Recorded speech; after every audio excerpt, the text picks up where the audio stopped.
Hello, boys and girls. Today we're going to continue with animals in the farm, okay? Do you remember Old MacDonald's farm? So, the first animal we're going to see is this one. Very good, cow. Okay. And the next one. Very good, horse. This one. Excellent, pig. This one. Sheep. Do you remember? Duck. Different from dog. Duck. And this one? Rooster. Very good. Remember, we have two more animals that can be in the farm.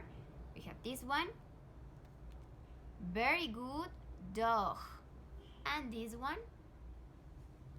Cat. Very good. So, that's it for today and goodbye.